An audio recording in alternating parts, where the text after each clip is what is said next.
आ जाइए। हो गया बच्चे का जन्म, अब बढ़ते हैं अगले घर की तरफ। दूसरा घर, धन भाव भी इसे हम कहते हैं। इसे हम संपत्तियों का यानी वेल्थ का घर भी कहते हैं। जब मैं संपत्तियों की बात करता हूं तो उसमें पैसा नहीं आता, उसमें पैसे के अलावा गोल्ड ज्वेलरी भी आएगी, सिल्वर भी आएंगे, हीरे जवाहरात भी आएंगे, पेपर बॉन्ड भी आएंगे। हर वो चीज जो आपने अर्जित की है, आपके संस्कार भी आएंगे, क्योंकि वो भी आपकी संपत्ति है, आप उसको अर्जित करते हैं।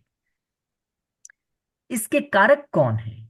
इसके कारक हैं गुरु महाराज। एक बात याद रखिए, कल मैंने आपको कहा था कि धन लेना है तो आपको राहु या शुक्र के पास जाना पड़ेगा, लेकिन यहां पर कारक ग्रह किसको बनाया पराशर जी ने? गुरु महाराज के।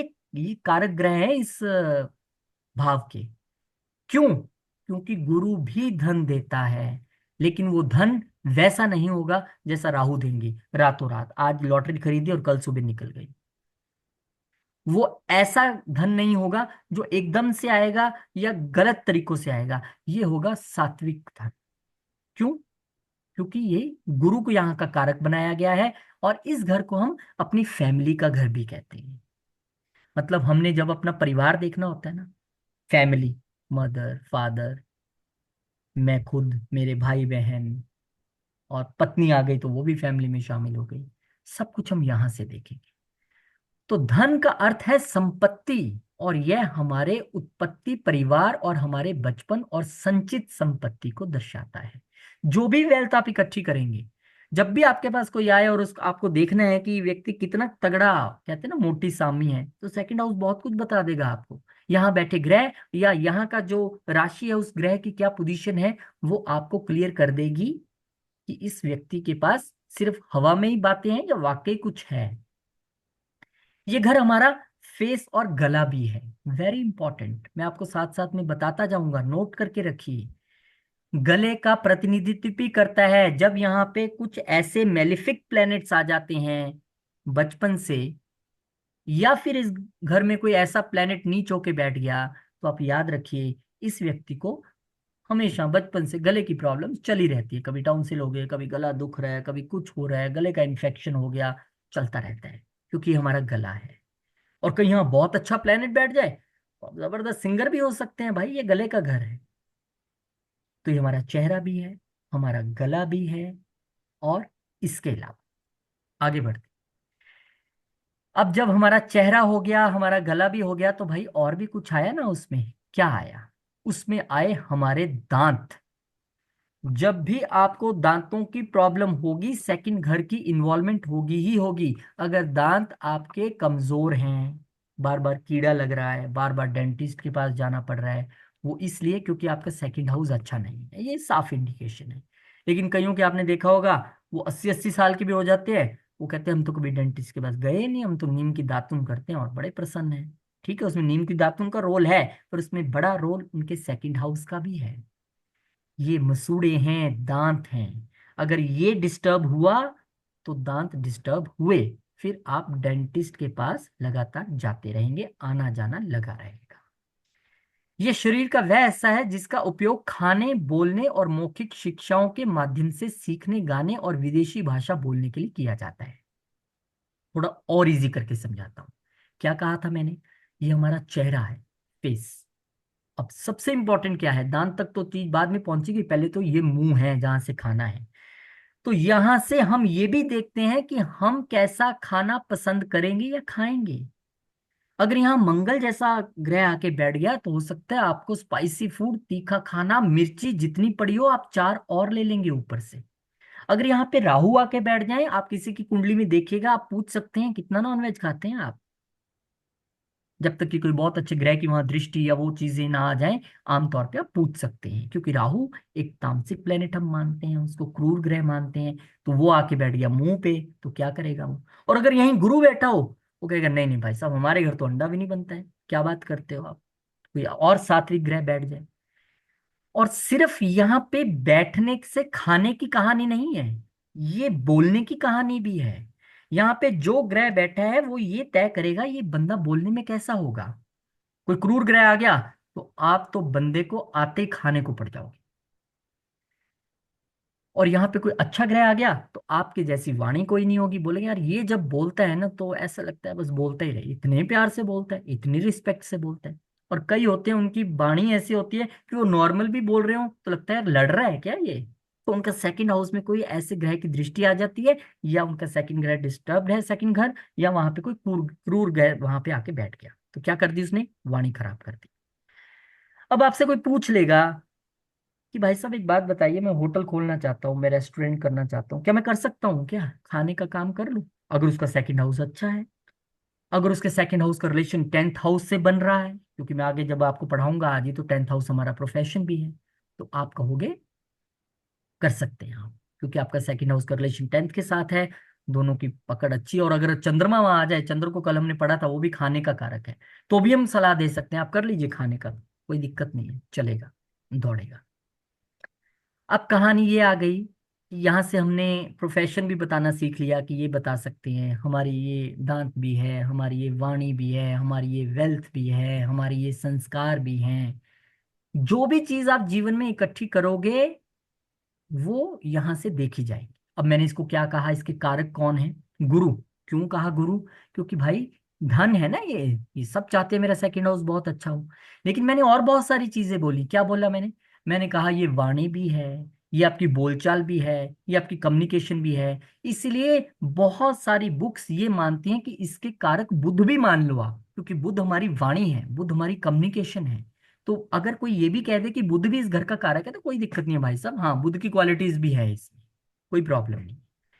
दूसरा घर हमारा परिवार है, ये आपको बता देता है कि आप ज्वाइंट फैमिली में रहेंगे नहीं रहेंगे, परिवार के साथ रहेंगे नहीं रहेंगे। कई लोगों की जॉब ही ऐसी होती है कि वो 10 साल से विदेश में है, घर वाले सारे यहाँ पे हैं, तो उनके सेकंड हाउस में ही कोई सेपरेटिव प्लेनेट आ जाता है, ये सेकंड हाउस की पोजीशन ही ऐसी हो जाती है कि उनको घर से दूर रहना पड़ता है। परिवार के भीतर महत्वपूर्ण मूल्यों और परंपराओं को प्रतिबिंबित करता है, परिवार से आपको कैसे संस्कार मिले वो भी यही घर आपको दिखाएगा। इसमें यह शामिल हो सकता है कि पैसे को कैसे कमाएं, प्रबंधित और पीढ़ियों के माध्यम से पारित किया जाए। अच्छा एक और चीज बता दूं, कोई आपसे पूछ ले कि भाई साहब मेरा बच्चा बैंक में जॉब करना चाहता है या कॉमर्स की पढ़ाई करना चाहता है, क्या वो बैंक में जा पाएगा? ये क्योंकि मैंने क्या कहा, ये हमारा इकट्ठा हुआ धन है। धन कहाँ इकट्ठा होता है? बैंक में। तो अगर इसका रिलेशन टेंथ हाउस से बन रहा है तो आप कहोगे हाँ हाँ क्यों नहीं कर सकता, बिल्कुल बैंक में कर सकता है, जबरदस्त जॉब करेगा। तो ये बैंकिंग भी है। और यहीं आके गुरु बैठ जाए तो आप श्योरिटी से कह देंगे हाँ ये अच्छा बैंकर बन जाएगा, बैंक में जॉब कर लेगा, कोई दिक्कत नहीं है। क्यों? क्योंकि ये हमारा संचित धन भी है, पारिवारिक मूल्यों का धन भी। अच्छा मान लीजिए किसी की कपड़े की दुकान है या किसी कोई फैक्ट्री है, अब वो बंदा आ गया, भाई साहब एक बात है कि अब मेरा बच्चा हो गया बड़ा, इसने ग्रेजुएशन भी कर ली, मैं चाहता हूँ ये मुझे मेरे बिजनेस में ज्वाइन कर ले, बताइए चलेगा क्या? कहाँ से देखेंगे आप? यहाँ से देखेंगे। क्यों देखेंगे? ये फैमिली है। अगर फैमिली का कनेक्शन हमारे टेंथ हाउस से हो गया, जो कि हमारे कर्म का है, तो हम कह देंगे हाँ फैमिली बिजनेस ओके डन, आप करिए इसको शामिल। कई बार नहीं वो कनेक्शन बनता है, लेकिन फिर भी अगर वो घुस जाएगा तो क्या होगा? तकरार होगी, फैमिली बिजनेस में प्रॉब्लम्स आएंगी, हो सकता है उसके ग्रह ऐसे हो कि डाउन जाना शुरू हो जाए। इसीलिए हमें ये भी देख के बताना पड़ता है कि फैमिली बिजनेस में आप इन्वॉल्व हो भी सकते हो कि नहीं, कितने मतलब है एक घर के। और यही सारी चीजें अगर आप याद रखेंगे तो आपको चार्ट पढ़ते वक्त एक भी प्रॉब्लम नहीं आएगी। हालांकि संपूर्ण परफेक्शन नहीं आ सकती है, क्योंकि हजारों हजारों मतलब है, कहीं ना कहीं चूक हो सकती है, लेकिन ये मोटी मोटी बातें। पारिवारिक मूल्य एक व्यक्ति की वित्तीय मामलों के प्रति दृष्टिकोण को महत्वपूर्ण रूप से प्रभावित करते हैं। बार बार इसमें ये पारिवारिक मूल्य संस्कार क्यों आ रहे हैं? वो इसलिए आ रहे हैं क्योंकि आपके संस्कार ही ये तय करते हैं कि आपका व्यक्तित्व, आपका बिजनेस, आपकी वाणी, ये सब कुछ कैसा रहेगा। अब घर में सभी चिल्लाने वाले हैं तो आप भी चिल्लाओगे। अब घर में सभी स्लो स्लो बोलने वाले या बड़ा जी जी करके बोलते हैं, आप भी वही करोगे।